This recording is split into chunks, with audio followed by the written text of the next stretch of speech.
রাজনৈতিক প্রভাব বিস্তারকে কেন্দ্র করে ঢাকা কলেজে ছাত্রলীগের দুই পক্ষের সংঘর্ষে গুলিবিদ্ধ হয়ে রাকিব আল ফারুক নামের এক ছাত্র নিহত হয়েছে।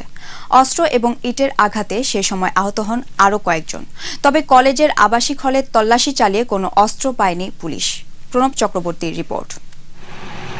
শুক্রবার রাত 12টার দিকে ঢাকা কলেজে ছাত্রলীগের সভাপতি ফুয়াদ হাসান ও সাধারণ সম্পাদক সাকিব হাসান পক্ষের মধ্যে তুচ্ছ ঘটনায় কথা কাটাকাটি, সংঘর্ষ ও গোলাগুলির ঘটনা ঘটে। সে সময় ফারুক সহ কয়েকজন গুলিবিদ্ধ হন।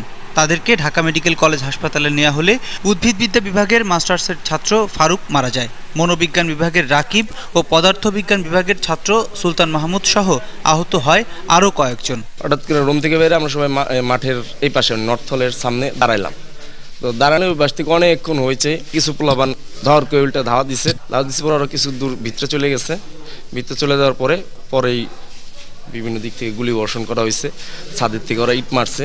মাঠের মধ্যে যে প্লাবনগুলো ছিল সবাই এইভাবে ইনজুরি হয়েছে। এই ঘটনার পর কলেজের আবাসিক হলগুলোতে তল্লাশি চালায় পুলিশ, যদিও তারা কোনো অস্ত্র উদ্ধার করতে পারেনি এবং মিডিয়ার সামনে কথা বলতেও রাজি হননি তারা। আমাদের একটু কথা বলে আমরা চলে যাব তো।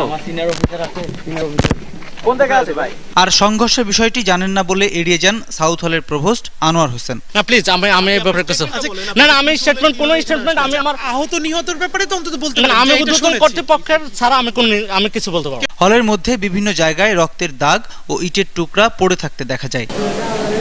প্রণব চক্রবর্তী, 21 টেলিভিশন, ঢাকা।